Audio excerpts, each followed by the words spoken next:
ये दुनिया हमेशा ज़ाहिरी चीज़ों पर ही क्यों धोखा खा जाती है। कभी कभी सबसे ज़्यादा कीमती राज इन लोगों के पास होते हैं जिन्हें हम नज़रअंदाज कर देते हैं। ये कहानी एक ऐसे अंधे फ़कीर की है जिसके कानों में सोने की चमकदार बालियां झूलती थीं। हर कोई हैरान था कि आखिर एक फ़कीर के पास इतनी कीमती चीज़ क्यों है, मगर जब उसके माजी का पर्दा चाक हुआ तो सबके दिल कांप उठे। रात की तारीकी में वो बूढ़ा फ़कीर अपनी लाठी के सहारे सड़क के किनारे बैठा था। उसकी सफ़ेद दाढ़ी और झुर्रियों भरा चेहरा देखकर लगता था जैसे उसने कई सदियों की थकन अपने जिस्म पर समेट रखी हो।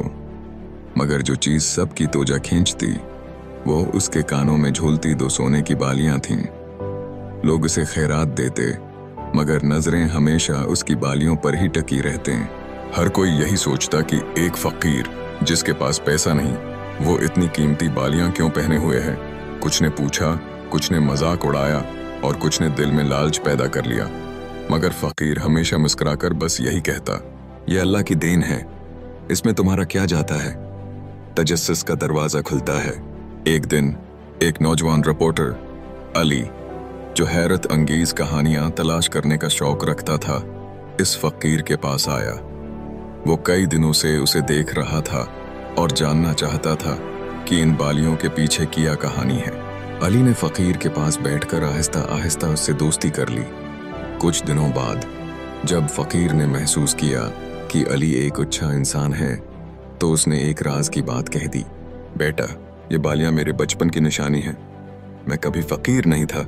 फ़कीर ने बताया कि उसका असल नाम हैदर था और वो एक रईस खानदान में पैदा हुआ था। बचपन में हर नामत उसके पास थी, मगर जैसे जैसे बड़ा हुआ बड़ी सोहबत में पड़ गया। दोस्तों के साथ जवा खेलना, नशा करना और रातों को बेकार महफिलें जमाए रखना उसकी आदत बन गई। आहिस्ता आहिस्ता उसने अपने वालिद का तमाम कारोबार तबाह कर दिया और जब पास कुछ न बचा तो रिश्तेदारों ने भी धिक्कार दिया। वह दरबदर होने लगा और एक दिन कुछ बदमाशों के हाथों बुरी तरह जख्मी हो गया, जिसके नतीजे में उसकी बीनाई भी चली गई। मगर उसकी माँ, जो हमेशा उससे मोहब्बत करती थी, मुड़ते वक्त उसे ये सोने की बालियां दे गई और कहा, बेटा, जब तक ये बालियां तेरे पास हैं समझो माँ की दुआएं तेरे साथ हैं। ये कहकर वो दुनिया से रुखसत हो गई। ये सुनते ही अली की आंखों में आंसू आ गए।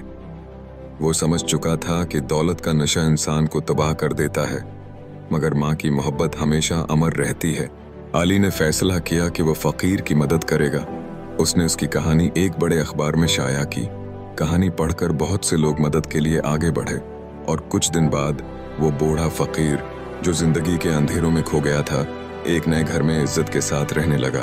अब वही सोने की बालियां जो कभी लोगों के तजस्सुस का बात थीं, एक माँ की मोहब्बत की सबसे बड़ी निशानी बन चुकी थीं। और वह बूढ़ा शख्स जो कभी माजी के गुनाहों में डूबा था, अब सड़कों पर भीख नहीं मांगता था बल्कि दूसरों की मदद करने वाला बन चुका था। क्योंकि जो गिर कर संभल जाए वही असल में जिंदगी की सबसे बड़ी कहानी लिखता है।